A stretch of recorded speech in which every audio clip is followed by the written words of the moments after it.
artists, welcome back. Mrs. Orendorf here. Today I'm going to teach you how to make this beautiful three-dimensional ceramics sculpture of a little Maneki-Neko. Now, Maneki-Neko is the beckoning cat. It comes from Japan, that's where it originated, and it kind of does the little hand thing to invite you to come back or bring good fortune. In my classroom, we celebrate a lot of different cultures. We love traveling throughout the world through our images and our art lessons. Here, I have some that we found at a Japanese store, and these are like little decorations. You see how this one is very round and this one has more of like a two-piece body. I'm going to teach you how to make this very simple. All right, let's get started. To get started with our Maneki-Neko, I have here a template of all the body parts I'm going to need to make this beautiful little kitty.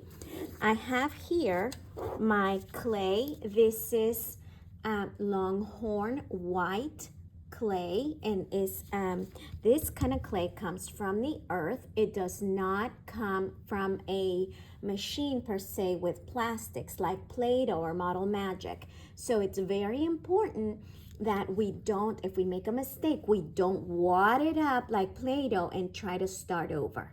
Okay, we have to work from a solid piece. So this is my piece for the body, and I may slice a little bit for details, and then this is extra in case I need it. So I'm going to use my regular clay tool. This is a child-friendly clay tool. And then here I have some slip. I mix my own slip. It's basically liquidy clay, the same kind. All right, so I'm going to slice this, and I'm going to save this. And now with the heel of my palm right here, I'm going to tap the edges to round it up. I'm not using my fingers because of all the little bones that creates more indentions on your clay that you don't need. So here I have my cylinder. It's shorter than my hand. It's about that tall. Okay, and I do have small hands. I'm going to round up the top just a little bit, all with my hand. Okay, it's not on the table.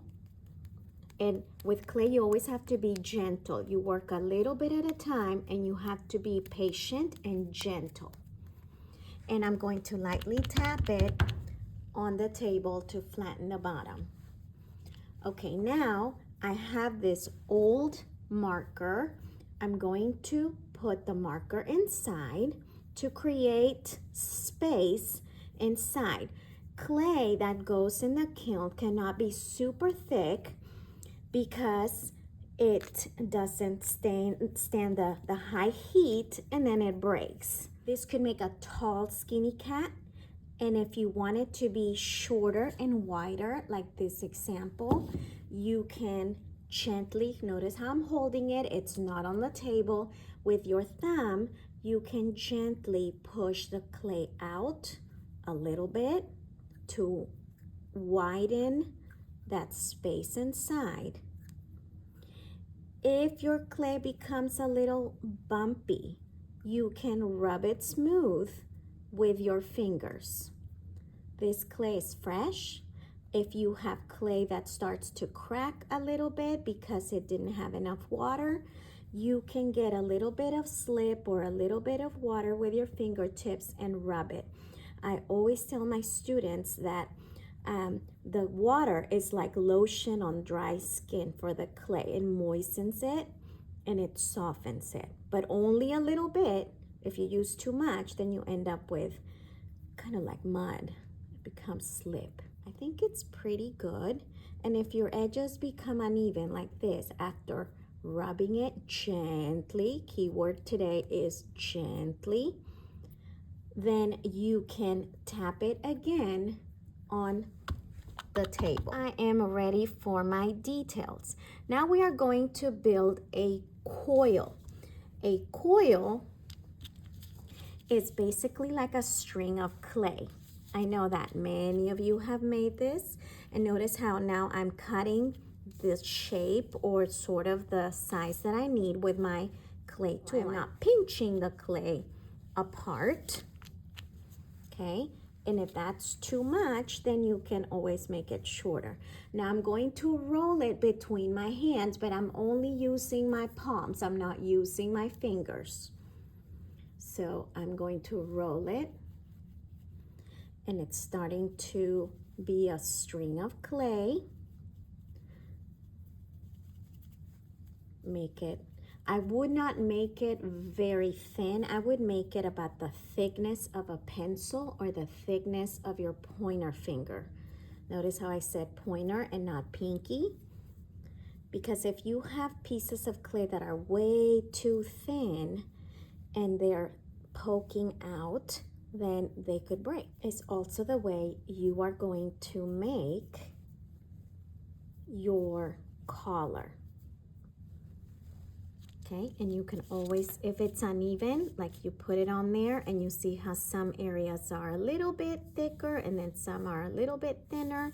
If it's uneven, with your palm or the heel of your hand, you can gently rub over the areas that are a little thicker. Just rub, rub, rub, just a little bit, gently. This is long enough actually for the collar and for the tail. You can sort of measure. We're gonna measure around its neck. Ta-da! Okay, so handsome. And we have excess, so with my clay tool, I'm going to just gently cut right there.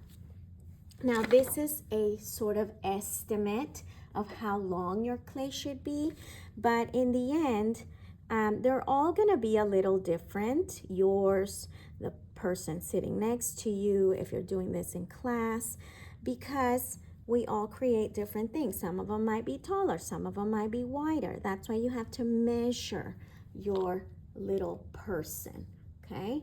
So now we can't just leave the clay there because it's not going to stay, because it's not connected. The way we connect clay to clay is a process called score and slip.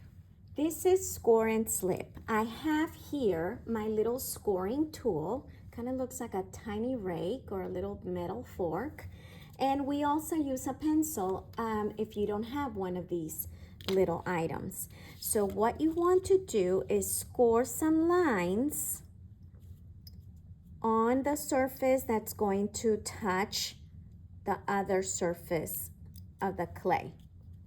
You want to go a little deep. Sometimes kids go very lightly like this, and then it doesn't really do much. It doesn't hold together.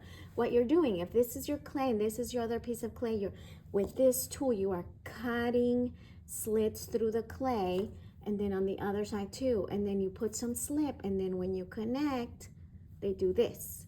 They won't come apart. Okay, if you don't have this tool, you can always draw lines, some medium depth lines, not all the way through, but not too faint either. And then you can gently place this where it's gonna go. Kind of press a little bit. That will leave an indentation of where the collar is going to touch. And then you can put some little lines where the clay for the collar is going to go. Okay, you can also use this. Remember to go a little bit deep. And then with my clay tool, I'm going to get some slip, not just the water, but slip. Place it where the clay is going to touch. This is what acts like your glue all the way around. And now I'm going to connect my clay for the collar somehow this stretched a little bit after pressing on it. So if you have excess with your clay tool, you can trim it down again. And you want to press. You can even put 2 fingers inside as you are pressing, and you can even hear like the little swoosh, swoosh, swoosh of the clay connecting. If you have oozing clay on the edges with your finger, you can gently rub it smooth. If you want to get rid of that little line, you can just rub it smooth, and no one will ever know where it starts and where it begins. All right, now I'm ready for my extra details. The ears, I have extra clay here. I'm going to make 2 little clay balls, and then I'm going to shape them like 2 triangles. You are going to connect them the same way. I have 2 little spheres. Make sure that they're about the same size. And then I'm going to squish down with my fingers, okay, sort of like a little M&M, and then squish the top. That makes the top of the triangle. And then just press with your thumb like this. That's how you make a triangle. My 2 fingers here, a little pincher, and then you press here. Same thing with the other one. Make sure that they are the same size. You can kind of measure. Okay, when you are ready, same thing. Kind of place them where they're gonna go. And that will leave a little indentation. Put some little lines where it's going to touch, and do your score and slip. That's how we're gonna connect. Now this leftover coil I'm gonna use as my tail. Notice how this is overlapping the collar, and I curled it over the body, not sticking out, because if you leave it like a candy cane, the chances of it breaking are way higher. So here I have my tail. It looks like a candy cane. I'm going to scratch some lines where it's going to touch on the body and on the tail, even on the collar where it's gonna touch. Again, some slip as my glue, and connect. You want to press. I'm putting some support on the inside and then pressing down. You can make it curl, or you can make it straight. It could even curl up here. Again, if you have any excess slip, just rub it smooth. Now on the front, I'm going to roll between my hands just slightly 2 coils. That's gonna be 1 arm. And you can shape it with your thumb. You can pinch it just a little bit down, like the little hand. We're making this little arm. And it's a little bit long, right? So you want to, with your clay tool, trim it. If it's a little too thick, you can pinch it a little thinner. Now, I do not recommend making these arms super skinny because they will be very frail. And I'm going to connect it right here with some slip. And voila. If you want, with your clay tool or your pencil, you can press a few little lines for the nails on the paw. Okay, now I'm going to make the other one. Is going to kind of hug its belly. And you can kind of measure too. How long is this one here? And you can kind of make the other one about the same size. If you have any little cracks, you can smooth them out with your finger. And this one is going to go here on its side. And I'm going to scratch some lines where it's going to touch. Lines here. Always, always score and slip, friends. Some slip and connect. There we go, on its side. Rub it smooth with my clay tool. press the little nails on it. And now we are ready for the face. Now the face, we are going to use a pencil for the indentation of the eyes. I'm going to use just the eraser part. This is an old pencil. And I'm going to, now you can press the little eyes if you want them open. Or in this case, I just drew with the tip of the pencil 2 little curves and then a little line, like he's squinting, okay? And then I also drew the mouth and the whiskers gently with the tip of my pencil. The only thing that I did attach was a little triangle for the nose, and then the pendant is a circle. On this one, I think I'm gonna give it open eyes. I'm going to press those in, and then with the tip of my pencil, the little pupil. If you wanna give it little eyelashes, you can just press the tip of your pencil. That's pretty cute. The mouth is to use very carefully and gently. Remember, gentle is the key word for this lesson. And with your pencil, you can just press 1, 2, 1, 2 for the whiskers. And all we are missing is the pendant and the nose. For the nose, I'm gonna shape a little triangle the same way that we shape the ears, pinching and then pressing, except way smaller. Do your scoring where it's going to touch. Get some slip and then connect. Oh, if it's too big after you kind of try it, if it's too big, you can make it smaller. That's pretty cute. And then finally, my little pendant. All the pendant is a little sphere. Press it down, connect it with score and slip. And then again, with the tip of my pencil, I'm going to press a circle in the middle. This kind of makes it look like a coin.